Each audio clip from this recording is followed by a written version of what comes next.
तो हिंदी साहित्य का यह पार्ट 2 है और यहाँ पर हम कंप्लीट करने वाले हैं सर की पीडीएफ को। आप उनकी क्लास को उनके चैनल पे जाके देख सकते हैं। पर हम रिवीजन कर रहे हैं, रैपिड रिवीजन। तो यहाँ पर स्थिति काल की कुछ रचनाएं लेते हैं हम।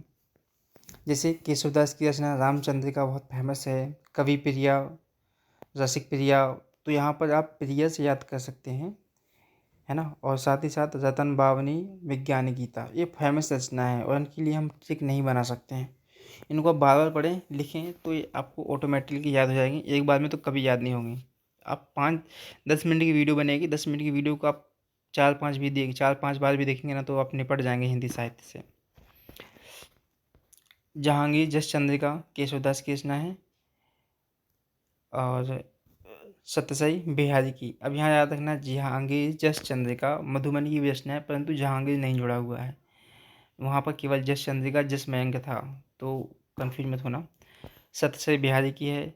शिवराज भूषण भूषण जी की है। शिवा शौर्य भूषण की है। भूषण हजारा भूषण की है। शिवा बामनी भूषण की है। छत्रसाल दशक भूषण भूषण। अब आगे है कवि कल्पतरु आचार्य चिंतामणि की रचना है। छंद विचार आचार्य चिंतामणि। पिंगल आचार्य चिंतामणि। सिंगार मंजरी आचार्य चिंतामणि। रस मंजरी और रस पंचधारी नंददास की रचना है। इसके नामा बोधा की रचना है। रस रहस्य कुलपति मिश्रा। अब हम क्या करेंगे, रचना को 2 बार पढ़ेंगे ताकि वो हमारे टॉन्ग के साथ रिलेट हो जाए। ट्रिक बनाना बहुत डिफिकल्ट हो जाएगा। कवि कल्पतरु आचार्य चिंतामणि। छंद विचार आचार्य चिंतामणि। चिंता और विचार का संबंध एक जैसा है ना, तो छंद विचार आचार्य चिंतामणि की हो जाएगी। पिंगल में चिंतामणि और सिंगार मंजरी भी चिंतामणि। ठीक है। यहाँ पर रस मंजरी, इसमें थोड़ा कंफ्यूजन नहीं होना, ये नंददास की रचना है। इसके नामा बोधा। इसके होने के बाद व्यक्ति क्या होता है, बोध मतलब बुद्धू हो जाता है, तो इसके नामा बोधा से याद कर सकते हैं। रस रहस्य कुलपति मिश्रा, है ना। तो रस का जो रहस्य है वो कुलपति के पास है। रसार्णव सुखदेव मिश्र के पास है। सुदामा चरित नरोत्तम दास के पास है। सुदामा चरित। मदनाष्टक रहीम के। रस पंचधाई रहीम। श्रृंगार सोड़ता रहीम। तो यहाँ पर ये तीनों रचनाएं बहुत इंपॉर्टेंट हो जाती है। मदनाष्टक, ठीक है, और रस पंचधाई और श्रृंगार सोटा, ये रहीम की रचना है। अब देखते हैं प्रेमवती का रसखान की है। सुजान रसखान रसखान की है। प्रेमवती का रसखान और सुजान रसखान रस। तो ये प्रेमवती का में आप थोड़ा देखेंगे, प्रेमवती का किसकी है, रसखान की है। प्रेम में क्या है, रस है। प्रेम का रस खाने लायक होता है। प्रेम रस रसखान।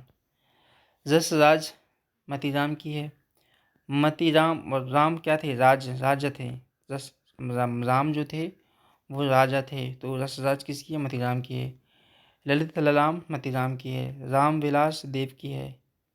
राम क्या है, देवता है। सुजान विनोद भी देव की है। सुजान विनोद। तो अष्टधाम किसकी है, देव की है। भाव विलास देव की है। गंगा लहरी पद्माकर जी की रचना है। अब यहाँ पर देखिए, सदांत पथिक सिद्धार्थ पाठक की है। एकांतवासी योगी सिद्धार्थ पाठक की है। कश्मीर सुषमा सिद्धार्थ पाठक की है। वनाष्टक सिद्धार्थ पाठक। ये एक बिल्कुल सेम ही एक वर्ड निकला था, मदनाष्टक, जो कि रहीम जी की रचना थी। कृपाकंद घनानंद की रचना है। सुजान सागर घनानंद की रचना है। अब आधुनिक काल के कुछ लेखक है जो कि मोस्ट इंपॉर्टेंट हैं। यहाँ पर आप 4 स्टार लगा लें, चाहे 5, यहाँ से रचना पूछेंगे तो यहीं से। तो रामधारी सिंह की रचना रेणुका है। हुंकार कुरुक्षेत्र उर्वशी रश्मिरथी रसवंती। रेणुका, हुंकार, कुरुक्षेत्र, उर्वशी, रश्मिरथी और रसवंती। तो इसमें देखेंगे, इनमें 4 नाम लड़कियों के हैं। रेणुका, उर्वशी, रश्मिरथी और रसवंती। ये 4 लड़कियां कहाँ गई, कुरुक्षेत्र गई लड़ने, वरना हुंकार लगाई। कौन कौन, रेणुका गई, उर्वशी गई और रश्मिरथी गई और रसवंती गई। ये 4 लोग कहाँ गए, कुरुक्षेत्र गए हुंकार लगाने। कौन कौन, रेणुका, हुंकार नहीं, रेणुका गई, उर्वशी गई, रसवंती गई और रश्मिरथी। ये कुरुक्षेत्र गई हुंकार लगाने। और इन्होंने कहा कि हम तो हारे हुए इंसान हैं, और हारे का कौन है, हरिनाम है। परंतु इन्होंने क्या किया भाई साहब, इन्होंने वेट किया, प्रतीक्षा की, किसकी, परशुराम की प्रतीक्षा करी। या हम तो देखो जीत नहीं पाएंगे, पर हम परशुराम की प्रतीक्षा करते हैं और फिर हम युद्ध करेंगे, है ना। तो वहीं पर एक नील कुसुम आई, उनने कहा बापूजी बुला रहे हैं आंगन के, है सॉरी, उन्होंने कहा बापूजी बुला रहे हैं, अब घर चलो, हो गई लड़ाई वड़ाई। ठीक है, तो यहाँ से आपने एक स्टोरी मैंने बना दी, जस्ट बनाई, आप बना के पढ़ते रहें, याद रहेगा। अब हम यहाँ पर सच्चिदानंद हिरण्यवास से आग्रह में बनाते हैं एक स्टोरी। तो एक आंगन के पार द्वार, महाविष्ट के नीचे, है ना, भगनीदूत कितनी नावों में कितनी बार। ये बहुत आसान, देखो बनाने वालों मज़ा आ जाए आएगा आपको। तो भैया भगनीदूत से कहा, किसने कहा, सच्चिदानंद हिरण्यवास ने कहा कि आप भैया सफाई करिए। उनने कहा कहाँ कहाँ करनी है, उनने कहा आंगन के पार द्वार पे करनी है और महावृक्ष के नीचे भी करनी है। और उन्होंने कहा नाव में, तो उन्होंने कहा भाई कितनी नाव कितनी बार करूँ मैं, कितनी नावों में कितनी बार सफाई करूँ मैं, ये समझ में नहीं आ रहा है। तो आप ऐसे याद कर सकते हैं, है ना। भगनीदूत था, भगनीदूत ने को कहा गया कि भैया सफाई करिए। तो उन्होंने कहा कहाँ करना है, बोला आंगन के पार द्वार करना है, महावृक्ष के नीचे करना है। उन्होंने कहा नाव में करना है। तो उन्होंने कहा भाई कितनी नाव में कितनी बार करूँ मैं। तो ऐसे याद रख सकते हैं। और नरेंद्र शर्मा की रक्त चंदन शर्मा जी, रक्त चंदन। अब यहाँ पर धर्मवीर भारती की मोस्ट इम्पोर्टेंट हो जाती है, कनुप्रिया, अंधा युग, ठंडा लोहा, ठेले पे हिमालय, चित्तौड़ की सॉरी ठेले पे हिमालय, ये तीनों रचना हैं जिनको अपन याद कर सकते हैं। तो यहाँ पर कनुप्रिया नाम की एक लड़की थी, है ना, वो कनु यानी कनुप्रिया थी, ठीक है, उसका नाम क्या था, कनुप्रिया था। और उससे वो पागल थी कुल मिला के। तो है ना, उसको दिखाई नहीं देता था। तो उससे अंधे युग में उससे कहा गया कि जाओ ठेले पर हिमालय लेके आओ, है ना। तो वैसे वो अंधी थी, तो उसे उसे क्या फर्क पड़ता, दिखाई तो देता नहीं है। तो ठेले पर क्या लेके आ गई, वो हिमालय को लेके आ गई, जो एक्चुअली में क्या था, ठंडा लोहा था, है ना। क्या था, ठंडा लोहा था। तो उसने सोचा कि भैया हिमालय ठंडा होता है, तो ये ठंडा होगा, हिमालय होगा। लेकिन वो लोहा कैसा था, ठंडा था। तो वो ठंडे लोहे को हिमालय समझ बैठी, कौन, कनुप्रिया। क्योंकि वो इस अंधे युग में उसको एक पागल बना दिया किसी ने। कनुप्रिया नाम की लड़की थी, वो ठेले पे क्या, हिमालय को लेके आ गई, जो असल में क्या था, ठंडा लोहा था। तो ऐसे याद कर सकते हैं। चित्तौड़ की चिता, अंजलि, अभिशाप, ये राम कुमार वर्मा की कुछ रचना, निशीथ और जौहर। तो इनको हम कुछ बना के देखते हैं, ठीक है। चित्तौड़ की चिता, अंजलि, अभिशाप, निशीथ, जौहर। तो देखते हैं। अंजलि नाम की लड़की थी, है ना, और निशीथ नाम के व्यक्ति ने निशीथ नाम का व्यक्ति था, वो उसका पति था, उसकी क्या है, हत्या कर दी गई, हत्या कर दी गई।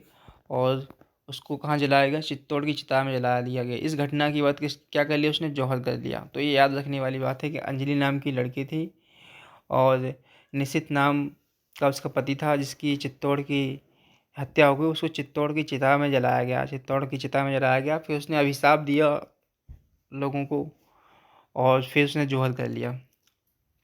तो ऐसे लिए याद कर सकते हैं, जो कि राम कुमार वर्मा की रचना थी। अब है माखनलाल चतुर्वेदी की रचना, हिम करीटनी और हिम तरंगणी। और माता साहित्य देवता, कृष्ण अर्जुन युद्ध। तो यहाँ से आप याद रख सकते हैं कि इसकी बहुत फेमस रचना है। यहाँ पर ट्रिक बनाना मैं उचित नहीं समझूंगा। हिम करीटनी, हिम तरंगणी, माता साहित्य देवता और कृष्ण अर्जुन युद्ध, ठीक है। तो ये याद कर सकते हैं। बस इतना है कि हिम तरंगणी पर उनको क्या है, 1955 में पुरस्कार मिला था। तो देखना है कि वो कौन सा पुरस्कार मिला था। जलियांवाला बाग, सुभद्रा कुमारी चौहान, त्रिधारा, मुकुल और बिखरे मोती, है ना। और सीधे साधे चित्र, मेरा नया बचपन, झांसी की रानी। तो यहाँ इसको हम ट्रिक से बनाएं, ये मोस्ट इम्पोर्टेंट है। तो झांसी की रानी का जो बचपन था वो बहुत सीधा साधा सा उनकी, है ना। लेकिन बाद में उनकी लाइफ, है ना, बट गई, तीन धाराओं में बट गई उनकी लाइफ। उनका जो कुल था वो ख़त्म हो गया, बिखर गया, मोती जैसा बिखर गया। और ये कैसा, ऐसा क्यों हुआ, जलियांवाला बाग की वजह से। तो बहुत आसान है, देखो मैं बताता हूँ। झांसी की रानी का जो मेरा बचपन था वो बहुत ही सीधा-सादा चित्र था। और परंतु वो कुछ समय क्या कहते हैं, जलियांवाला बाग के बाद क्या हुआ, बिखरे मोती और पूरा कुल क्या हुआ, बिखर गया, है ना? पूरा मुकुल। तो ऐसे याद रख रख सकते हैं कैसे, झांसी की रानी, मेरा नया बचपन, सीधे साधे चित्र, बिखरे मोती, मुकुलती धारा। अब हरिवंश राय बच्चन की कुछ रचना देखते हैं। मधुशाला और मधुबाला, मधु कलश, ठीक है, तेरा हाथ, निशा निमंत्रण, क्या भूलूं क्या याद करूं, तो ये तीन यहाँ पर रचना है आपको, यहाँ मधुशाला और मधुबाला और मधु कलश। तो मधु से याद रखना है आपको। तो ये ऐसा हुआ था क्या कि एक मैं बताता हूँ कि मधु को एक शादी का कार्ड आता है, निशा नाम की एक जो होती है एक लड़की निमंत्रण भेजती है, निशा मन निमंत्रण भेजती है। तो जो मधुबाला होती है, मधुशाला को कार्ड आता है, मधुबाला बोलती है कि देख बहन, तेरा जो हार है ना वो मुझे याद नहीं है, क्या भूलूं क्या याद करूं मुझे नहीं पता, क्या भूलूं मैं, क्या क्या याद करूं क्या क्या भूलूं, ठीक है, तो तू अपना हार देख रहे, निमंत्रण आया तू जा ना जा, मेरा काम नहीं है। तो क्या भूलूं क्या याद करूं, ये तेरी मर्जी है। तो ये तीनों बहनों में, मधुबाला, मधुशाला और मधु कलश, ये तीनों बहनों में लड़ाई हो गई कि तेरा हार किधर है भाई साहब, क्योंकि निशा ने निमंत्रण भेजा था। तो हरिवंश राय बच्चन की रचना है। सतरंगों पंखों वाली, ये नागार्जुन की रचना है। फूल नहीं रंग बोलते हैं, केदारनाथ अग्रवाल की रचना है। सूर्य, केदारनाथ अग्रवाल की रचना है। उस जनपद का कवि हूँ, इस त्रिलोचन की रचना है। तो सूर्य ने कहा कि भाई मैं तो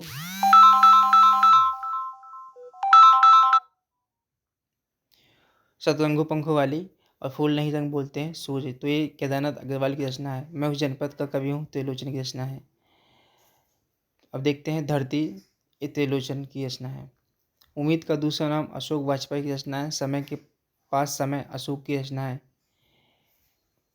तो विवक्षा, कभी कभार, फिलहाल, तो ये इन सभी की रचना है। अब यहाँ पर कुछ क्वेश्चन बन सकते हैं जो आपको याद रखने हैं, जैसे आदिकाल का नामकरण किन किन ने किया, तो पारंपरिक काल मिश्र बंधु की रचना है। बीज गाथा काल, मोस्ट इंपॉर्टेंट है, रामचंद्र शुक्ल ने क्या कहा था, बीज गाथा काल कहा था।